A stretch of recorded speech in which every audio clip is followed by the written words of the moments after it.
እዚህ በኮሌጅ ከተማሩ በኋላ የተለያየ ቦታ ሰርተው እንገናኝ በመባባል በአንድ ስፍራ ለቡና ተገናኝተው ያሉ 6-7 የሚሆኑ ጓደኛሞች ናቸው እና እያወሩ ያለ ሁሉም በላይፋቸው ውስጥ ያለውን ስትረስ ችግር ያሰቡትን ለማድረግ ምን ያህል ውጥረት እንዳለ ለቤት ለመኪና ለኑሮ ውጭ ለመሄድ እና በጣም ኮምፕሌን እያደረጉ እንዴት ደሞዛቸው እንደማይበቃቸው ህይወት በጣም ጫና እንደሆነባቸው ከኮሌጅ በኋላ እንግዲህ 3-4 አመታቸው ነው እያወሩ ቆዩና መጨረሻ ላይ ለምን ፕሮፌሰራችንን ዛሬ አናየውም ብሎ አንደኛው ሐሳብ አመጣ። ከቻልን እንመጣለን ብየዋለሁ ሲሉ ሁሉም በጣም ደስ አላቸው። በፊት ያው በኮሌጅ እያሉ በጣም የሚወዱት የሚመክራቸው ሰው ስለነበረ ወደሱ ጋር ይሄዳሉ፣ ይደውሉለታል፣ ነው ይላቸዋል ቤት። ከዛ ተያይዘው ይሄዳሉ እና ኬክና ምናምን ነገር ይዘው ይሄዳሉ። ቤት ይገባሉ። እያወራቸው እንዴት ነው ህይወት ሲላቸው በቃ የጀመሩትን ቀጠሉ።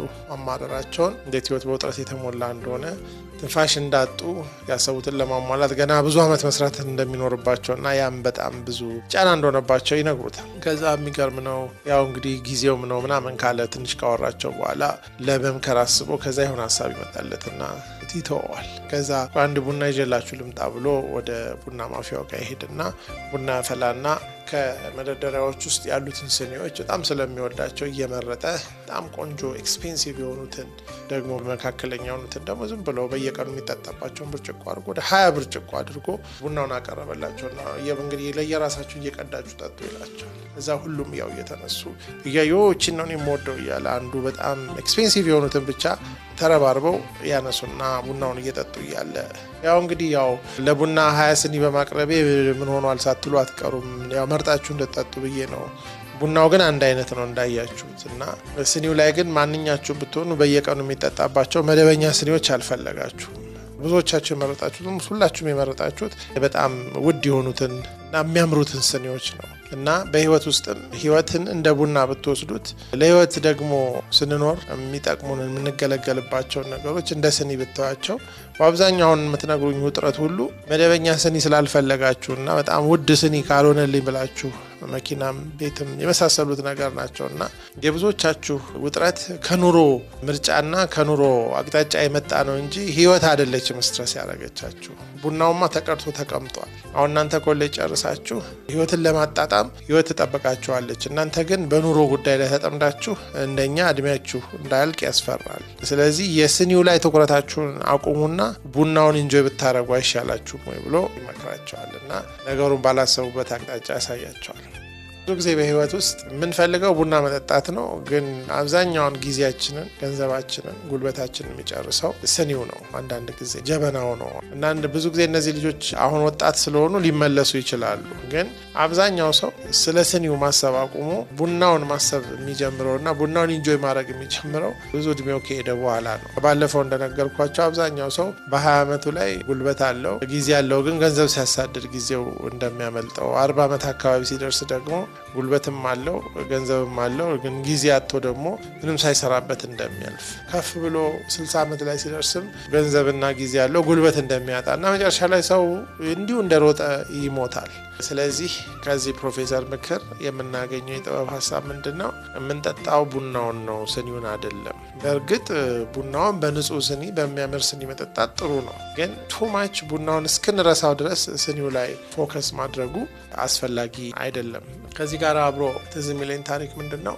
አንድ ሽማግሌ ሰው ታሞ በሞት አልጋ የሚባለው አለ አይደለ? ሊሞቱ ሲሉ የመጨረሻ ህመሙን ታሞ እያለ ለአንድ ወጣት ሲመክረው ይገርምሃል፣ እኔ ልጅ ሆኜ በ17-18 ዓመቴ ትልቁ ምኞቴ ዓለምን መቀየር ነው። በዓለም ላይ ፍትህን ማስፈን፣ ለጭቁኖች መታገል፣ በዓለም ላይ ያለውን የተበላሸ ነገር ለማስተካከል የነበረኝ ፍላጎት በዛ ጉልበት ነበር ኮሌጅ የገባሁት እና ኮሌጅ ልጨርስ አካባቢ ግን ዓለምን መቀየር የማይቻል እንደሆነ ገብቶኝ ነበር የወጣሁት። ግን ቢያንስ አገሬን መቀየር አለብኝ ብዬ ሁለተኛ ዲግሪን እስክሰራ በሰራውባቸው ቦታዎች ላይ ሁሉ ከጓደኞቻችን ጋር የምናስበው አገራችን እንዴት እንቀይራለን ነው እና ሁለተኛ ዲግሪን ሰርቼ አግብቼ 1 ልጅ 2 ልጅ ከወለድኩ በኋላ አገር የሚባለው ነገር ሊቀየር የማይችል ነገር መሆኑ ተረዳሁኝና እሱንም እርግፍ አድርጌ ከዚህ በኋላ እኔ ቤተሰቤን ለመቀየር ነው የምችለው ብዬ በቃ ቤተሰቤን ለመቀየር ቀንና ከሌሊት ስተጋ ለቤተሰቤ ኑሮ ለማሻሻል ቤት ስሰራ ልጆችን ሳስተምር ከባለቤቴ ጋር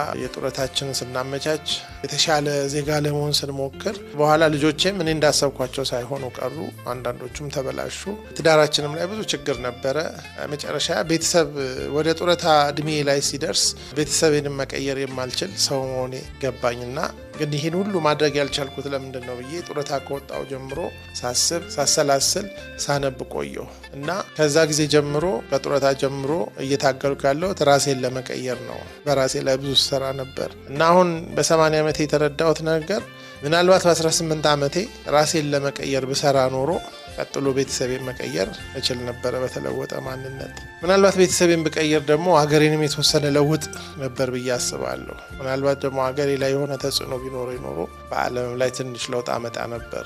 ግን ከአጀማመሬ የተሳሳትኩኝ ይመስለኛል እና ቤተሰቤንም ሀገሬንም ዓለምንም የምለውጠው በተለወጠ ማንነቴ እንጂ እኔ ራሴ ላይ ሳልሰራ አለመሆኑ የገባኝ ሌት ነው ብሎ ለዚህ ወጣት ነገረው ማለት ነው። ስለዚህ በአጠቃላይ በዛሬው የጥበብ ሐሳብ አንደኛ ከስኒው ላይ አይናችንን አንስተን ቡናው ላይ እናድርግ፣ ህይወትን ኢንጆይ እናድርግ። በኑሮ ጉዳይ በጣም ተጠላልፈን የማይሞላ ኑሮ ለመሙላት ከምንጨናነቅ። ሁለተኛው ደግሞ ትልልቅ ነገሮች ለመለወጥ በመናደርገው ትግል በቁጥጥራችን ወይም በእኛ እጅ ውስጥ ያለውን ራስን እንደመለወጥ ያለውን አነስተኛውን ነገር ሳንሰራ በሩጫ እድሜያችን እንዳያልቅ ትልልቁን ለመለወጥ መጀመሪያ ራስንና ትንንሹን መለወጥ ተገቢ እንደሆነና የሚቻልም እንደሆነ እናስብ የሚለው ነው። ነገ በሌላ የጥበብ ሐሳብ መጣለው። እስከዛ እንግዲህ እቺን እያሰባችሁ ቆዩ። በሰላም ቆዩ።